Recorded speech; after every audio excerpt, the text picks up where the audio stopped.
बिस्मिल्लाहिर्रहमानिर्रहीम, अस्सलाम वालेकुम। प्रोग्राम बोलो के साथ सलमान हैदर। नाज़रीन, मुल्की सियासत में सब कुछ मुमकिन है और लंदन में क़याम के दौरान जो नवाज शरीफ साहब मज़ाहमत का इस्तारा नजर आते थे वो पाकिस्तान पहुंचे हैं और अब सिर्फ मुफाहमत यानी यूं कह लें कि मुफाहमत के नए बादशाह बन के सामने आए हैं। वो आज सबको साथ लेकर चलने की बात कर रहे हैं। दूसरी तरफ आसिफ अली जरदारी जो हमेशा से मुफाहमाना सियासत के चैंपियन थे, लेकिन आज वो मज़ाहमत कर रहे हैं। लगता है कहीं गूढ़ी चोट लगी है उन्हें। शहबाज शरीफ की बतौर वजीर आजम अपनी सिलेक्शन पर मायूस भी दिखाई दिए और चैलेंज भी दे रहे हैं कि शहबाज शरीफ को तो उन्होंने वजीर आजम बना दिया, मगर अब वो किसी कीमत पर नवाज शरीफ को वजीर आजम नहीं बनने देंगे। आसिफ जरदारी एक बार फिर जी हां ये दावा कर रहे हैं और वो कहते हैं कि आइंदा वजीर आजम पीपल्स पार्टी का ही होगा। उधर नून लीग की सियासत में भी 180 डिग्री का बदलाव नजर आ रहा है। गुज़िश्ता रोज जातीय उमरा में होने वाले इजलास में बयानी की एक जंग थी, लेकिन यह जंग शहबाज शरीफ साहब के नाम रही है। तय यह पाया कि आइंदा इलेक्शन में अपनी माजी की कारकर्दगी की बुनियाद पर ही वोट मांगा जाएगा। यानी सादे अल्फाज में कहें, नवाज शरीफ साहब का जो बयानिया था ना, वोट को इज्जत दो, वो अब नहीं चलेगा, बल्कि शहबाज शरीफ का सब बयानिया जो है खिदमत को वोट दो, वो दौड़ेगा। खिदमत भी वो जो नवाज शरीफ साहब के गुज़िश्ता अदवार में हुई है। 16 महीने नहीं है, 2017 से 2018 का एक साल नहीं है, सिर्फ और सिर्फ नवाज शरीफ साहब जब वज़ारत उस्मान में थे उस खिदमत को वोट देने की बात है। इतलात के मुताबिक मियां साहब ने गुज़िश्ता रोज इजलास में अपने गुज़िश्ता अदवार का भी जिक्र किया। बस इतना कहा कि माजी में उन्हें गुलाम इसाक और परवेज मुशर्रफ ने काम करने नहीं दिया। हैरानकुन तौर पर वो जनरल बाजवा साहब का नाम लेना भूल गए। सियासी जमातों के इस बदलते बयानिए पर मुल्क की सियासत क्या रुख इख्तियार करती है, इस पर बात करने के लिए हमने दावत दी है रहनुमा मुस्लिम लीग नून बिलाल कियानी, पाकिस्तान पीपल्स पार्टी से शर्मिला फारूकी और सीनियर तजियाकार है मुजम्मिल सोहरवर्दी। तो सबसे पहले शर्मिला फारूकी साहबा, आप ही से बात करता हूँ। आज क्या हो गया? आज जरदारी साहब इतना गुस्से में क्यों हैं? जो शख्स हमेशा मुफाहमत का बादशाह कहलाता था वो आज मज़ाहमत के ऊपर यकीन रखे हुए है। ऐसा क्या कर दिया है नून लीग ने? जरदारी साहब को कभी गुस्सा नहीं आता और ये तो वक्त और हालात ने भी इस बात को साबित किया है कि मुश्किल से मुश्किल तरीन हालात में जेल में भी उनके चेहरे पर सिर्फ और सिर्फ मुस्कुराहट रही है। गुस्से में हरगिज़ भी नहीं थे, ना नाराज़ थे, लेकिन जो हक़ाइक़ पे मबनी बातें हैं वो कर रहे थे। अच्छा, ये कह देना कि पीडीएम को मैंने बनाया था, इस पर कोई शक नहीं। ये एविडेंशियल सबूत हैं सारे कि जरदारी साहब ही तमाम मीटिंग्स को कंडक्ट करते थे कि इत्तेहाद को पीडीएम को बनाने में उनका बड़ा किरदार था। उन्होंने कहा मैंने शहबाज शरीफ को वज़ीर आज़म बनाया और लेकिन अब नवाज शरीफ को किसी तौर पर भी वज़ीर आज़म नहीं बनने दूंगा। इतनी सख्ती क्यों है वैसे? देखिए जी, इसमें तो कोई दो राय नहीं है कि पीडीएम पाकिस्तान पीपल्स पार्टी ने बनाई और उसके पीछे सदर आसिफ अली जरदारी साहब की सियासी बसीरत थी और ये एक बहुत बड़ी कामयाबी थी पीपल्स पार्टी के लिए कि तमाम अपोजिशन की जमातें जो जमहूरी सोच रखती थीं वो एक प्लेटफॉर्म के ऊपर इकट्ठी हुई और साथ मिलकर काम किया। जहाँ तक बात है कि ये जो स्टेटमेंट आपने अभी दी मुझे कि उन्होंने मियाँ साहब के ऊपर कहा कि मैं उनको वज़ीर आज़म बनने नहीं दूंगा, ये उन्होंने हरगिज़ बात नहीं की। उन्होंने कहा कि हम अपना वज़ीर आज़म लेकर आएंगे। अच्छा ठीक है, अपना वज़ीर आज़म मुराद बिलावल भुट्टो जरदारी होंगे? देखिए जी, पीपल्स पार्टी जब इलेक्शन में जाएगी तो अपना प्राइम मिनिस्टरियल कैंडिडेट जो है वो फील्ड करेगी। ये सब बातें करने की मेरे लिए नहीं है, ये बातों का फैसला सेंट्रल एग्जीक्यूटिव कमेटी करती है। जब इलेक्शन की डेट अनाउंस होगी, पीपल्स पार्टी मैदान में आएगी अपना मंशूर लेके, अपना प्राइम मिनिस्टर का कैंडिडेट लेके, और फिर तमाम बातें आप सब लोगों के सामने आया हो जाएंगी। ठीक, अच्छा मैं मुजम्मिल साहब को गुफ्तगू में शामिल करता हूँ। मुजम्मिल साहब, ये इतना आसान रहेगा जरदारी साहब का ये कहना कि पीपल्स पार्टी का कैंडिडेट वज़ीर आज़म होगा? ये हालात इस वक्त मुवाफिक लगते? कुछ अर्सा पहले तक तो हम देख रहे थे कि अंदाज़ा हो रहा था जनूबी पंजाब से, बलोचिस्तान से काफ़ी चीज़ें इलाक़े के अंदर शामिल होती, पीपल्स पार्टी के अंदर शामिल होने की बात चल रही थी और काफ़ी ज़्यादा एक्टिव भी थी, लेकिन अचानक ये तमाम चीज़ें रुक गई। हालात इस बात पर यकीन करने को कह रहे? देखिए, हर सियासी जमात को ये हक है कि वो अपना वज़ीर आज़म का कैंडिडेट फील्ड करे और ये कहे कि हमारा वज़ीर आज़म होगा। ये फ़ैसला तो आवाम ने करना है कि किसके पास ज़्यादा सीटें होंगी और किसके पास कम सीटें होंगी। लेकिन पाकिस्तान की सियासत में कम सीटों वाला भी वज़ीर आज़म बन जाता है और बड़ी सियासी जमात भी वज़ारत उज़्मा नहीं ले सकती है।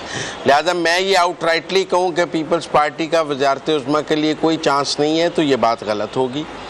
क्या वो पार्लियामेंट में सबसे बड़ी जमात होगी? मुझे लगता है वो पार्लियामेंट में सबसे बड़ी जमात नहीं होंगे, लेकिन क्या एक हंग पार्लियामेंट आ जाएगी, उसके नतीजे में दूसरी बड़ी जमात अपना वज़ीर आज़म लाने की पोजीशन में होगी?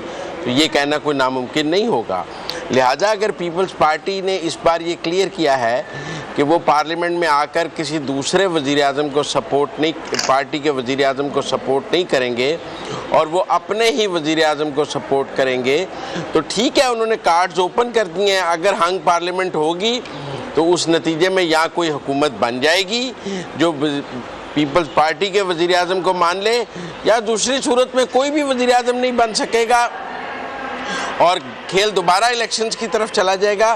क्योंकि अगर कोई भी मिलकर हुकूमत ना बना सके और इत्तेहाद ना बन सके तो वज़ीर-ए-आज़म के लिए तो 51% वोट लेने ज़रूरी हैं जो 172 के करीब बनते हैं। अगर 172 का मैजिक फिगर किसी के पास भी नहीं होगा तो कोई भी वज़ीर-ए-आज़म नहीं बन सकेगा। अच्छा, ये सारा फैसला अवाम ही करेगी, कुछ खास भी फैसला करेंगे? मैं बींगा तज़किया का जरा बताए ना, ये सारा फैसला अवाम नहीं करना है? क्योंकि जाहिर बात है पीपल्स पार्टी का अगर कैंडिडेट वज़ीर-ए-आज़म आता है या पीपल्स पार्टी वज़ीर-ए-आज़म के लिए इतनी बड़ी दावेदार है तो डेफिनेटली कुछ इस पे इत्तेहाद जरूरी है ना, जिसमें कम से कम नून लीग शामिल नहीं होगी, कम से कम जमीयत उलमा इस्लाम शामिल नहीं होगी। मुझे लगता है कि नून लीग भी पीपल्स पार्टी के वज़ीर-ए-आज़म को वोट देने के किसी मूड में नहीं है, JUIF भी किसी मूड में नहीं है।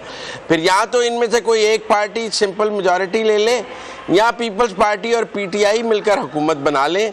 PTI शायद पीपल्स पार्टी के वज़ीर-ए-आज़म को वोट डाल दे, बाकी जमातें तो ऐसा नहीं लग रहा कि वो डालें। इसी तरह पीपल्स पार्टी भी किसी को वोट नहीं डालना चाह रही, तो फिर तो आवाम को ये पैगाम है कि वो किसी एक सियासी जमात को मुकम्मल अक्सरियत दें ताकि हंग पार्लियामेंट ना आए और कोई एक सियासी जमात जो है वो अकेले हुकूमत बन सके और चूं चूं का मुरब्बा ना हो। पीपल्स पार्टी का मैसेज तो फिर बहुत क्लियर है। ठीक है जी। बिलाल साहब आप बताइएगा, अभी 4.5 घंटे का एक इजलास भी हुआ बड़ा ज़बरदस्त किस्म का, और जिसमें मदासराई भी की गई लाहौर की रिसेप्शन के हवाले से, उस जलसे के भी हवाले से। 16 महीने बड़ा शेर शुक्र करके आप लोगों ने गवर्नमेंट की पीपल्स पार्टी के साथ मिलके, मगर पीपल्स पार्टी इस बार थोड़ी अग्रेसिव नजर आ रही है, आप थोड़ी मुफाहमती मामलात के अंदर नजर आ रहे हैं, कैसे होगा ये? जी बिस्मिल्लाहिर्रहमानिर्रहीम, बहुत शुक्रिया जी अपने शो में मुझे दावत देने का। देखिए बात यह है कि अब मैं एज समवन जो कि टॉक शोज में पार्टिसिपेट कर रहा है, हम महीने डेढ़ से देखते हैं कि पीपल्स पार्टी का ये तर्ज अमल रहा है जो मेरे ख्याल से अफसोसनाक है। मगर हम नहीं चाहते कि हमारी जो टॉक शोज हैं या ये जो डिस्कोर्स है उसका महवर ये बातें बने। बुनियादी तौर पर कि देखिए हकीकत ये है कि नवाज शरीफ साहब जिस दिन पाकिस्तान वापस पहुंचे हैं 21 अक्टूबर के दिन, तो उस दिन पाकिस्तान की तारीख का सबसे बड़ा सियासी इज्तिमा आपने देखा और जो उनका इस्तकबाल हुआ। उसके बाद अगर आप एक बैरोमीटर के तौर पे एक सर्वे ले लीजिए तो वो गैलप का एक सर्वे था, उसमें उन्होंने बताया कि उनके अंदाजे से 4 करोड़ लोग हैं जिन्होंने तकरीर सुनी, 80% ने पसंद की। और जब ये सवाल पूछा गया कि आपके ख्याल से पाकिस्तान को मुआशी मुश्किलात में से कौन सा लीडर निकाल सकता है, तो वो नवाज शरीफ साहब भी सर फहरिस्त है। देखिए हम बड़े क्लियर हैं, नवाज शरीफ साहब की तकरीर में भी आपने देखा कि ना कोई गुस्सा था, ना कोई इंतकाम की बात थी, सिर्फ आगे बढ़ने की और नेशन बिल्डिंग की, लोगों के मसाइल के हल की बात थी, बिलखुसूस मुआशी मसाइल के हल की बात थी। और हमारी यंग जनरेशन यूथ और जो हमारी मुस्तकबिल की जो मुस्तकबिल है हमारी कौम का, उसके मसाइल के हल की बात है। तो देखिए हम फोकस्ड हैं बिल्कुल इलेक्शंस पे। आपने कल की मीटिंग का हवाला दिया, आपने देखा कि सेक्रेटरी जनरल हसन इकबाल साहब ने भी कल एक प्रेस टॉक की उस मीटिंग के बाद, और उसमें ये 2 बुनियादी फैसले ये हुए। एक तो हमारा इंशाल्लाह 4 नवंबर को जो सैटरडे आ रहा है, इस दिन हमारी जनरल काउंसिल का इजलास भी होगा, और इसके साथ साथ दरख्वास्तें भी आज हमारी जमात ने इन्वाइट कर ली हैं इलेक्शंस के लिए, टिकट्स के लिए, और हम अपनी तैयारियों में शुरू हैं। और हमारी जमात इस बात पे मुत्तफिक है कि हमारी जमात का फैसला है कि नवाज शरीफ साहब हमारे कैंडिडेट हैं। हम पूरी उम्मीद हैं, कॉन्फिडेंट हैं इंशाल्लाह कि नवाज शरीफ साहब चौथी दफा वज़ीर आज़म बनेंगे, ताकि हमारी जो मुआशी मसाइल हैं, जो मुल्क के मसाइल हैं, उनका मुस्तकिल हल जो है वो हम उस काम की तरफ ले चलें जो कि 2017 में बेदर्दी से ख़त्म किया गया था। अच्छा, इस इजलास से इतना तो अंदाजा हुआ कि नवाज शरीफ साहब या हार गए या उनका बयानिया हार गया, शहबाज शरीफ साहब बड़े तगड़े होके आए हैं, उन्होंने मुफाहमत वाली बात बहुत गालिब रही इस इजलास के अंदर। वो जो 14 दिन पहले वापसी से कबल जो थी मज़ाहमत वाला एक मामला, वो बिल्कुल दबा सा नजर आया। अब खिदमत को वोट दो, वोट को इज्जत दो नहीं है। नहीं देखिए ये बयानिए 2 बनाने की बात और हमारी जमात में तफरीक और ये बातें जो है ये बहुत अब पुरानी हो गई हैं जी। हमारी जमात बिल्कुल मुत्तहिद है नवाज शरीफ साहब की क़यादत में। शहबाज शरीफ साहब की क़यादत, शहबाज शरीफ साहब के लीडर भी नवाज शरीफ साहब भी हैं, मुझ जैसे जमात के कारकुन के लीडर भी नवाज शरीफ साहब भी हैं। और देखिए नवाज शरीफ साहब फिर से सुरखरू हुए हैं। नवाज शरीफ साहब को पिछली 3 दिहाइयों में बहुत लोग हैं जिनने 90 की दिहाई से सियासत उनकी खत्म करने की कोशिश कर रहे हैं। बार बार लोगों ने प्रेडिक्शंस भी दे दी कि अब नवाज शरीफ खत्म हो गया। हर दफा नवाज शरीफ सुरखरू होकर वापस आया है, मजीद मजबूत होकर वापस आया है और पिछले से ज्यादा उसने आके खिदमत की है। वो आप 90 की दिहाई के 2 अदवार देख लें या आप 2013 से 17 का उनका दौर देख लें, तो इस दफा फिर जिन लोगों ने नवाज शरीफ साहब को खत्म करने की कोशिश की उनको मुंह की खानी पड़ी है। वो आज मुंह दिखाने के लायक नहीं और नवाज शरीफ साहब वापस आए। तो आगे हमारा जो बयानिया है वो हमारा बयानिया वही है जो पिछले 3 दिहाइयों से रहा है। आपने पिछले सारे अदवार गिनाए, हम 16 महीने क्यों नहीं शामिल कर सकते इसमें? पीडीएम के 16 महीने क्यों नहीं, जिसमें शहबाज शरीफ साहब वजीर आजम थे, इसाक डार साहब वजीर खजाना थे, हम उसको क्यों नहीं शामिल? ये फिल इन द ब्लैंक्स क्यों है? नहीं, कोई फिल इन द ब्लैंक की बात नहीं है। मैंने आपसे नवाज शरीफ साहब के बतौर वज़ीर आज़म अदवार की बात की, उसमें 16 माह नहीं आते। इसका हरगिज़ ये मतलब नहीं है कि हम 16 महीने को ऑन नहीं करते। हम 16 महीने के दौर को बिल्कुल ऑन करते हैं और 16 महीने का जो दौर था उसमें अगर हमारी जमात ने उस टाइम पे सारी इत्तेहादी जमातों के साथ मिलकर हुकूमत ना चलाई होती तो मुल्क डिफॉल्ट कर गया होता। और आज श्रीलंका जैसे हालात यहाँ पे होते जहाँ पे आपका मुल्क डिफॉल्ट कर गया होता, महंगाई इससे भी ज्यादा बहुत ज्यादा होती और बुनियादी अशिया की आपको किल्लत होती, बहुत सारे मसाइल थे। तो देखिए बड़ी मुश्किल हालात में ये हुकूमत चलाई गई, बड़ी पेशेंस के साथ सब जमातों ने मिलकर चलाई और यकीनन हम समझते हैं कि हमने मुआशी स्टेबिलिटी वो इस मुल्क को दी उस हुकूमत ने जिसकी जरूरत थी। अब एक IMF का स्टैंड बाय अरेंजमेंट भी है जिसके अंदर अभी भी हमारी हुकूमत है और ये मतलब कि मौजूदा जो आपकी रियासत पाकिस्तान है वो अभी वो मुआहदा जारी है जो कि मार्च तक चलना है, जिससे आपको ब्रीदिंग स्पेस मिली है। तो देखिए ये जरूरी था क्योंकि पिछली जो हुकूमत थी हमारी 16 माह की हुकूमत से पहले थी, उसने 4 साल मईशत की तबाही की, लोगों को बेरोजगार किया, गुर्बत की लकीर के नीचे धकेला और जाते जाते अपना ही किया हुआ मुआहदा जानबूझ के IMF के साथ तोड़ के गए ताकि मुल्क डिफॉल्ट करे। जिस तरह साइफर के साथ खेला गया और उसके साथ और उसकी बुनियाद के ऊपर हमारे डिप्लोमेटिक रिलेशंस को तबाह करने की कोशिश की, हमारे आइन को सबवर्ट किया गया, इसी तरह मुआशी ये दहशतगर्दी भी हुई हमारे मुल्क में जो PTI ने की। तो देखिए ये हरगिज ऐसी बात नहीं, हम 16 महीने को ऑन करते हैं। मगर मैं आपसे जो बात कर रहा था वो ये थी कि 2013 से 17 के दौर में जो आपने मुल्क में 2013 में दहशतगर्दी में मुल्क घिरा हुआ था, 16-18 घंटे लोड शेडिंग की, नवाज शरीफ साहब ने आके दहशतगर्दी भी खत्म की, रद्दुल फसाद और ज़रबियात जैसे ऑपरेशंस, मुल्क को इकट्ठा किया नेशनल एक्शन प्लान पे, हमारे सफारती ताल्लुकात बेहतर किए, मुल्क में लोड शेडिंग खत्म की, CPEC दिया आपको, IMF का प्रोग्राम पहली दफा मुकम्मल किया और वो स्ट्रक्चरल रिफॉर्म्स की बुनियाद रखती थी और काम शुरू कर दिया था जो हमारी मईशत की जरूरत है, जिसमें आपके स्टेट ओन्ड एंटरप्राइजेस भी हैं, जिसमें आपके बिजली का सेक्टर भी है, आपकी प्राइवेटाइजेशन कामिल भी है। तो देखिए उसकी जो 2017 में वो प्रोजेक्ट किया गया जिसके नतीजे में नवाज शरीफ साहब को हटाया गया, उसके साथ साथ आपने मुल्क को सजा दी। बुनियादी तौर पे वो सजा पाकिस्तानी अवाम को मिली उस एक्सपेरिमेंट की 2017 से और जो आज तक हम उसकी कॉस्ट मगर वही चीज है ना, 2017 से 18 में भी टीम वही थी नवाज शरीफ साहब की और 16 महीने में भी टीम वही थी। मैं आता हूं दोबारा आपके पास। शर्मिला साहबा, जब जरदारी साहब ये कह रहे थे कि इंशाल्लाह जो कैंडिडेट होगा प्राइम मिनिस्टर का वो पीपल्स पार्टी की तरफ से होगा, तो क्या उसमें यह भी जिक्र था कि जब हमने PDM बनाई और शहबाज शरीफ साहब को वजीर आजम बनाया लेकिन शहबाज शरीफ साहब डिलीवर नहीं कर सके, ऐसी कोई बात कही थी जरदारी साहब ने? जी बिल्कुल। देखिए इसमें अगेन कोई दो राय नहीं है कि अगर पीपल्स पार्टी उस वक़्त शहबाज शरीफ साहब को सपोर्ट ना करती तो वज़ीर आज़म ना बन सकते थे। पीपल्स पार्टी के अगर मेंबरान वोट ना करते तो वो मैजिक नंबर पूरा ना होता। हमने उनको मौका दिया क्योंकि पार्लियामान में उस वक़्त वो सबसे बड़ी दूसरी सबसे बड़ी जमात थे, ऑपोजिशन के लीडर भी थे तो उनका एक टेक्निकली मॉरली एक राइट बनता था एंड वी एक्सपेक्टेड कि as a prime minister he would deliver. लेकिन मासवा इसके कि हम सब ने बड़ी कोशिशें की और अपने अपने ताल्लुकात इस्तेमाल करें और IMF का लोन सिक्योर किया, उसके अलावा ना महंगाई में कमी हो सकी, ना बेरोज़गारी में कमी हो सकी और ना ही कुछ घर बन सके। वो जो आवाम को रिलीफ मिलना था वो अनफॉर्चुनेटली नहीं मिल पाया। ठीक है, 16-15 माह भी एक बहुत ही छोटा पीरियड है किसी भी हुकूमत को डिलीवर करने के लिए, लेकिन पीपल्स पार्टी के पास 10 वजारतें थी।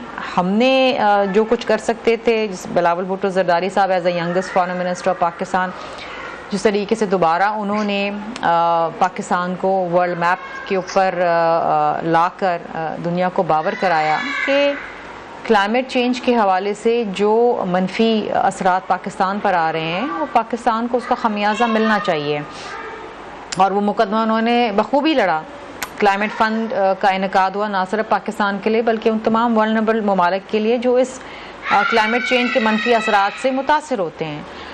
अब देखें, इशू ये है कि ये इस वक्त तासुर जा रहा है हर किसी को कि जी अगले प्राइम मिनिस्टर मियाँ साहब हैं, ये गलत है। ये फ्री एंड फेयर इलेक्शंस की तरफ मुल्क नहीं जा रहा। अगर ये मामलात और हालात बनते हैं तो एक बार फिर सिलेक्शन हो रही है और बैलेट के ऊपर डाका डाला जा रहा है। वो पीपल्स पार्टी को गवारा नहीं है, ना ही इस मुल्क की कौम को गवारा है। अभी आपने हाल ही दिनों में देखा, काकड़ साहब प्राइम मिनिस्टर साहब गए थे लम्स, और लम्स में जाके जो स्टूडेंट्स से उन्होंने बात की, यूथ है हमारे मुल्क की, दे वर वेरी वोकल और उन्होंने बहुत सारे सवालात किए।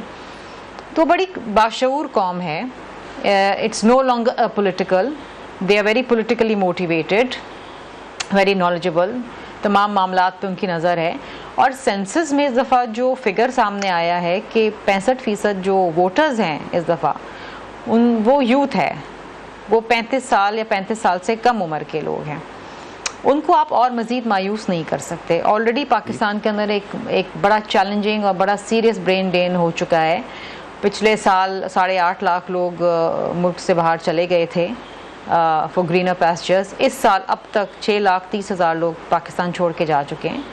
ये हालात और मामलात तो नहीं रह सकते ना। इस तरह पाकिस्तान के लिए ये बहुत ही ख़तरनाक और बहुत ही सीरियस और बहुत ही चैलेंजिंग एक इशू है।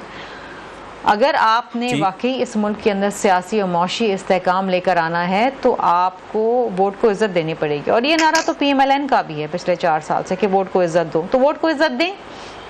लोगों की देखना ये ना कि इस बारी वो नारा नहीं है, इस बारी खिदमत को वोट दो चल रहा है, इस बारी वोट को इज्जत दो नारा नहीं चल रहा। मैं मुजम्मिल साहब से बात कर लेता हूँ। मुजम्मिल साहब, आप देखें ना, ये अगेन एक बड़ी, हमारे लिए भी ये एक बड़ा कंसर्न है कि ये नारा कहाँ गया। प्रोग्राम में एक मुख्तसर सी ब्रेक ले लेते हैं जी, बोलो इस ब्रेक के बाद। Welcome back. आप बताएं ये कैसे वैसे मुमकिन होगा, क्योंकि इसमें तो कोई शक नहीं है, एक प्रॉपर वे में एक एटमॉस्फेयर बनाया जा रहा है, एक सिचुएशन क्रिएट की जा रही है कि वाकई कंफर्ट जोन बनाया जा रहा है मियां मोहम्मद नवाज शरीफ के लिए, मुस्लिम लीग नून के लिए। इतना तो है, चाहे इसके कि नून लीग वाले कहते हैं कि भाई क्या हुआ, अदालत के आगे सरेंडर किया, अदालत ने अपीलें बहाल की, हमने तो ऐसा कुछ भी नहीं किया। वैसे इम्पैक्ट है ये? देखिए, इम्पैक्ट शायद पीपल्स पार्टी ज़्यादा महसूस कर रही है। मुझे लग रहा है कि पीपल्स पार्टी ये समझ रही है कि अगर नवाज शरीफ गिरफ्तार नहीं हुए तो उनका इलेक्शन में कोई चांस नहीं है। उनका इलेक्शन में तमाम तर चांस इस बात पर था कि नवाज शरीफ वतन वापसी पर गिरफ्तार होकर जेल चले जाते तो पीपल्स पार्टी को लेवल प्लेइंग फील्ड मिल जाती। जो मुझे समझ आई है कि उन्हें नवाज शरीफ की हिफाजती ज़मानत, उनकी अपीलें बहाल होने पर एतराज़ है और उन्हें लगता है कि ये इन दोनों इक़दामात से उनसे लेवल प्लेइंग फील्ड छीन लिया गया है। लिहाजा इसका तो मतलब ये है कि वो ये चाहते थे कि नवाज शरीफ जब उतरें तो उन्हें 2018 की तरह गिरफ़्तार करके अडयाला जेल मुंतकिल कर दिया जाए, उनकी इलेक्शन तक ज़मानत ना हो जैसे 2018 तक था। तो पीपल्स पार्टी कुछ ऐसे लेवल प्लेइंग फील्ड की ख्वाहिशमंद थी जिसमें वो अकेली फ्रंट रनर रह जाती एस्टेब्लिशमेंट के लिए ऑप्शन के तौर पे, जैसा कि 2023 में एक माहौल बनाया भी जा रहा था कि Bilawal is the only option for establishment, और कहा जा रहा था कि अगला वज़ीर-ए-आज़म बिलावल होगा और एस्टेब्लिशमेंट के पास भी अब कोई चॉइस नहीं है। नवाज शरीफ एग्जाइल में हैं, इमरान खान 9 मई कर चुके थे, तो अल्टीमेट चॉइस बिलावल वज़ीर-ए-आज़म होंगे और ये हमें बताया भी जा रहा था। अब नवाज शरीफ की वापसी जो है, मुझे लगता है PTI से ज़्यादा पीपल्स पार्टी के लिए सेटबैक है। उनकी ज़मानत पीपल्स पार्टी के लिए सेटबैक है। वो शायद ये कैलकुलेट नहीं कर पा रहे थे कि नवाज शरीफ वापस आ जाएंगे। वो PDM के इजलासों में तो ये ताना मरियम नवाज के लिए भी सेटबैक लग रही है। अगर मैं आपको तो एक पॉइंट जरा चंद लाइनें अगर आप कहें तो मैं आपके सामने बताता हूं। जिस तरह इस्लामाबाद हाई कोर्ट का कल तफसीली फैसला आया ना हिफाजती जमानत देने के हवाले से, उन्हें कहा टेक्निकल ग्राउंड्स पर नाकाबिले समात है ये जो दरखास्तें हैं, लेकिन नैब के मौक़िफ़ की वजह से सारा रिलीफ दिया गया है और अता तारट की तरफ से दिया गया पावर ऑफ अटर्नी भी दुरुस्त तरीकाकार से तैयार नहीं किया गया। यानी नैब के साथ सेटिंग है, ये पैगाम जा रहा है। अदालत कह रही है हमें हर लिहाज से ना दरखास्त भी टेक्निकली दुरुस्त नहीं है और ना ही ये रिलीफ भी टेक्निकली दुरुस्त है। लेकिन हम क्या करें जब नैब भी कह रहा है हमें ये बंदे के को सामने तफ्तीश नहीं करना, इसकी गिरफ्तारी रिक्वायर्ड नहीं है। वो तो कल नैब ने बुशरा बीबी के बारे में भी कहा है कि हमें उनकी गिरफ्तारी मतलूब नहीं है इस्लामाबाद हाई कोर्ट में। तो आप कहेंगे बुशरा बीबी से भी सेटिंग है? वो तो नैब ने और भी कुछ लोगों के बारे में कल ही उन्होंने इस्लामाबाद हाई कोर्ट में कहा है। नहीं, मेरा मतलब है कि देखें उन्हें रिलीफ मिला, चाहे नैब ने दिया चाहे अदालत ने दिया, मैं ये आपसे बहस नहीं करता। मेरा पॉइंट ये है कि उस रिलीफ पर पीपल्स पार्टी को जो सेटबैक हुआ है, जो तकलीफ हुई है, वो काफ़ी काबिल ज़िक्र है। और ऐसा लगता है कि पीपल्स पार्टी अपनी पॉलिटिकल गेम में ये कैलकुलेट करके बैठी थी कि ये नवाज शरीफ को तो कुछ मिलेगा नहीं, लिहाजा उनका चांस है। उनका तमाम तर चांस इस बात पर था कि नवाज शरीफ को कुछ नहीं मिलेगा तो हमारा चांस है।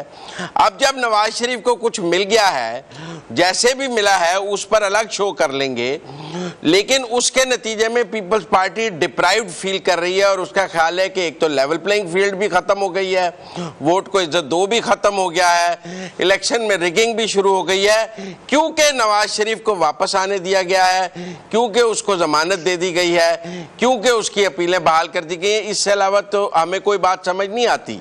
तो इसका मतलब है कि इमरान खान से ज्यादा नवाज शरीफ को आउट रखने की ख्वाहिश तो आसिफ जरदारी और बिलावल की थी कि किसी तरह ये आउट रहे और पाकिस्तान की सियासत में ना आ सके ताकि हमारा खेल बन सके।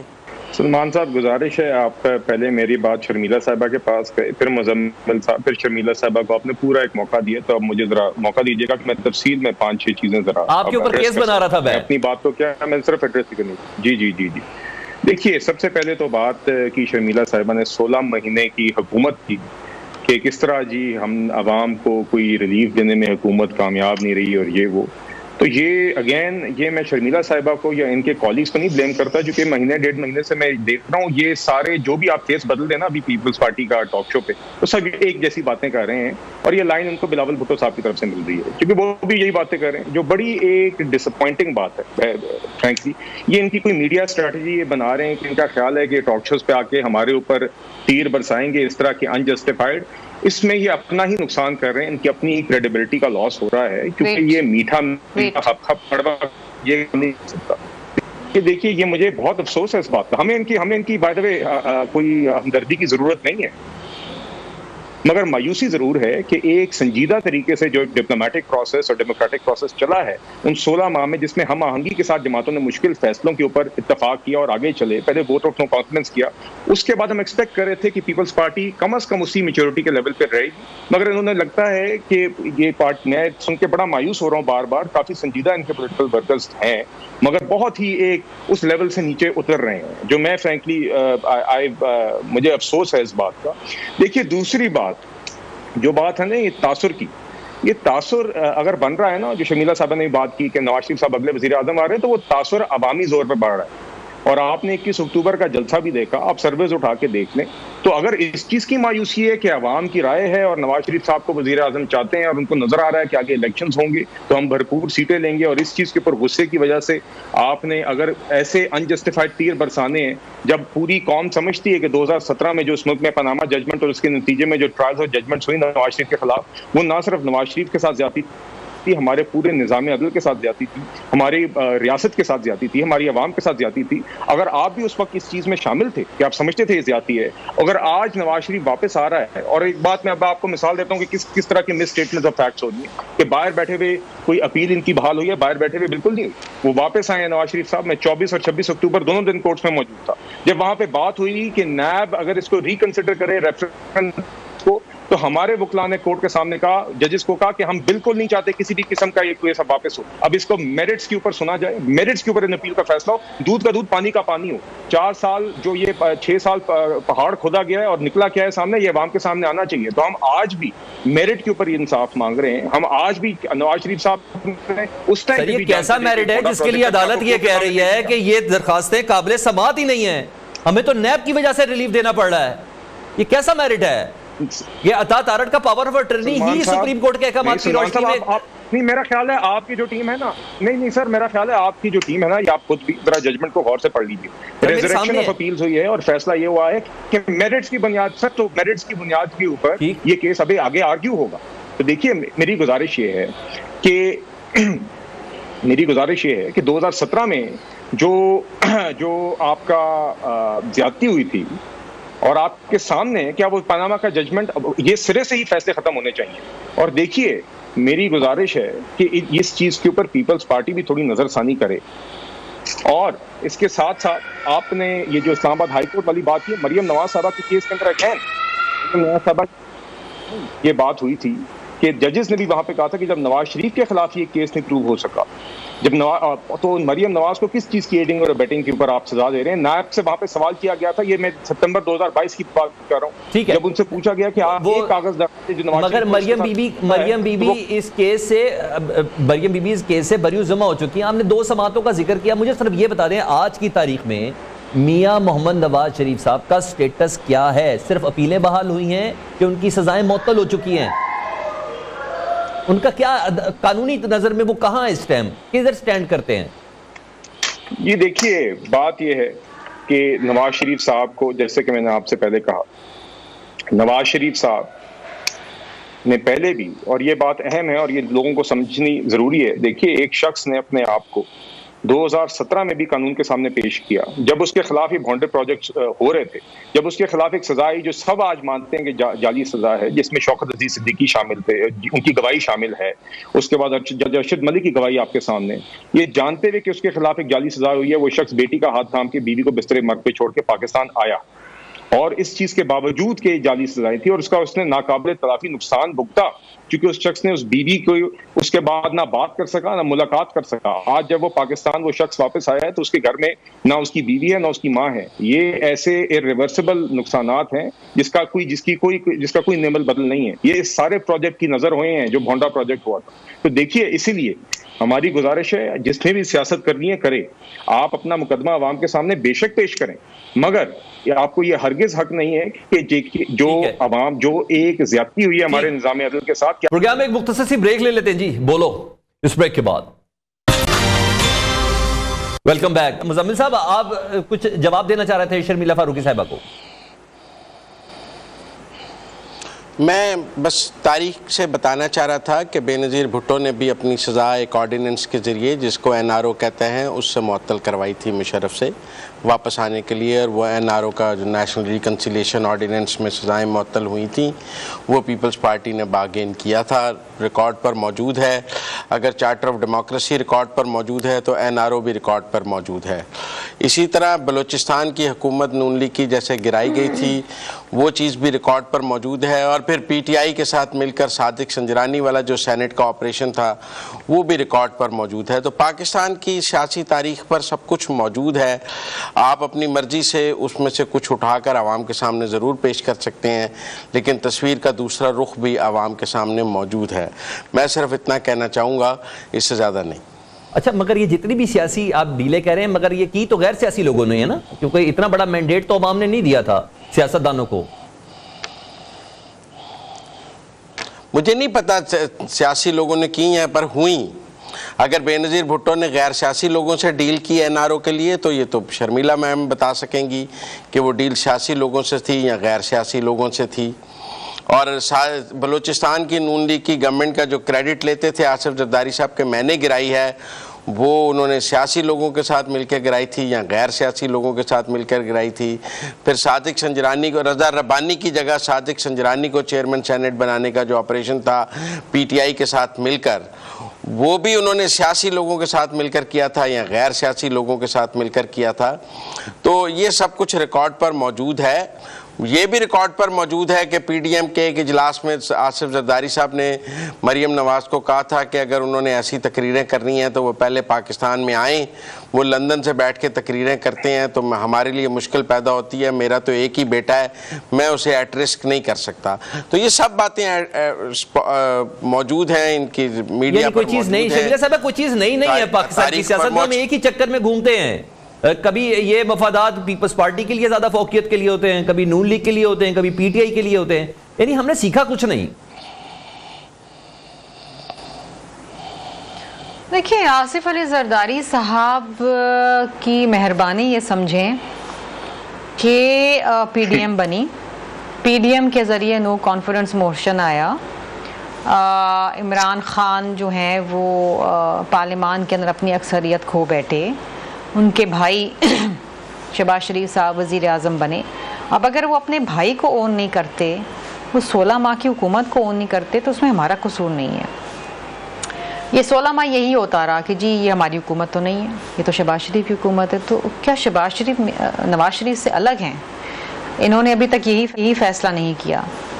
जहाँ तक रही बात बीबी साहिबा ने इस मुल्क के अंदर अपनी जान का नजराना दिया, अल्टीमेट सेक्रीफाइस उनको मालूम था और वो जानती थी कि उनकी जान को शदीद ख़तरा है, लेकिन उस ख़तरे के बावजूद वो वापस आई। बाकी लोग तो मुल्क से बाहर जाके बैठ गए थे ना, बार बार बुलाया गया, मुल्क की खातिर तो कोई वापस नहीं आया, जब डील बन गई तो वापस आए। बात यह है कि अगर एक सिलेक्शन के ऊपर आपको एतराज़ था तो फिर दूसरी सिलेक्शन पे भी आपको एतराज़ होना चाहिए। इस मुल्क में जब सिलेक्शन होगी, आवाम के वोट पे डाका डाला जाएगा, इस मुल्क में बेचैनी रहेगी, सियासी बेचैनी रहेगी, माशी बुहरान रहेगा। आप लोगों को हकीकी ताकत नहीं दे रहे। पार्लियामान में वो लोग आए जिनको लोगों ने वोट से वहाँ भेजा है, ना कि डील के ज़रिए। ये मामला ख़त्म होने चाहिए। कब तक आप इस मुल्क के अंदर लोगों को धोखा देते रहेंगे इलेक्शन के नाम पे? अगर तमाम जमातों के लिए लेवल प्लेइंग फील्ड ना हुई तो ये इलेक्शंस फ्री एंड फेयर नहीं होंगे। इस इलेक्शन को कोई नहीं मानेगा। ठीक है, मैं बिलाल से रिस्पॉन्ड ले लेता हूं। जितना हक पीएमएलएन का है, पीटीआई का है, दीगर जमातों का है कि अपने प्राइम मिनिस्टर कैंडिडेट लाएं, हमारा भी हक है, पीपल्स पार्टी का भी हक है, व्हाई नॉट? ठीक है बिलाल, ये ज्यादा मुनासिब नहीं है नवाज शरीफ साहब मुफाहमत में सीधा जरदारी साहब के पास पहुंच जाएं। 16-17 महीने अच्छे से हुकूमत गुजारी, अभी तकाजा है ये पाकिस्तान को संभालने का, मान लें। ठीक है शर्मिला साहब, मैं बिलाल से रिस्पॉन्ड ले लूं। जी बिलाल, ये ज्यादा मुनासिब नहीं? मुफाहमत अगर चल ही रही है, मैं कह रहा हूं अगर इतनी ही इस वक्त मुल्क की जरूरत मुफाहमत है, यानी इसाक डार साहब गुलाम इसाक खान का जिक्र कल कर दिया मियां मोहम्मद नवाज शरीफ साहब ने कि हमें काम नहीं करने दिया, परवेज मुशर्रफ ने हमें काम करने नहीं दिया, लेकिन बाजवा साहब का नाम लेना भूल गए। जब इतनी ही मुफाहमत है तो जरदारी साहब के पास चले जाएं। मेरी अर्ज सुने सलमान साहब, गुजारिश ये है कि देखिए ये बात पहले भी हो चुकी है, अब इलेक्शंस का वक्त, हर जमात का हक है कि वो अपना आवाम के सामने मुकर्रर वोट के थ्रू अपनी राय का इजहार करे। और देखिए उसके बाद जब आपकी असेंबलीज की कॉम्पोजिशन सामने आएंगी कि कौन सी जमात ने कितनी सीटें दी हैं, तो उसके बाद फिर हुकूमत बनाना नहीं बनाना, ये चीजें फिर उस वक्त पहले इलेक्शन होने दें, फैसले बाकी बाद में करेंगे। मुझे क्लोज करना है जी, प्रोग्राम क्लोज करना है बिलाल साहब। नहीं सलमान साहब, जी देखिए मैंने हरगिज ये नहीं कहा कि मुलाकात होगी, नहीं होगी, मगर मैं ये जरूर कहूंगा कि ये बेट है कि कंस्ट्रक्टिव बात करने के बजाय पीपल्स पार्टी का आजकल इन टॉक शोज में देख रहा हूं कि इनका सारा जो फोकस है वो पीएमएल ने अटैक करना है, बजाय इसके कि अवामी मिसाल पे बात करे, या जो हमने जमहूरी एक अमल रखा था जिसके अंदर इररिस्पेक्टिव के नेशनल असेंबली की आयल में कौन लेफ्ट साइड पे आखिर में रहता है या राइट साइड पे रहता है, हम कौमी मिसाल के ऊपर फोकस रखेंगे और एक कंस्ट्रक्टिव तरीके से एंगेजमेंट रखेंगे। ये चीज के ऊपर नजरसानी करें। यकीनन यहाँ पे एक और पॉलिटिकल मैच्योरिटी होनी, उसको पीपल्स ज्यादा पॉलिटिकल मैच्योरिटी ये है कि इंतखाबात से पहले ही एक साथ मिल लिया जाए ताकि पता चले कि किस तरीके से ये स्ट्रेटेजी डेवलप करनी है, ना कि मीडिया के ऊपर आकर बयानबाजी की जाए। बहुत शुक्रिया बिलाल कियानी हमारे साथ मौजूद थे। शर्मिला फारूकी साहब आपका बहुत शुक्रिया। मुजम्मिल सोहरवर्दी आपको बहुत इंतजार करना पड़ा, आपका भी बहुत शुक्रिया। प्रोग्राम से सलमान हैदर को इजाजत दीजिए। अल्लाह हाफिज।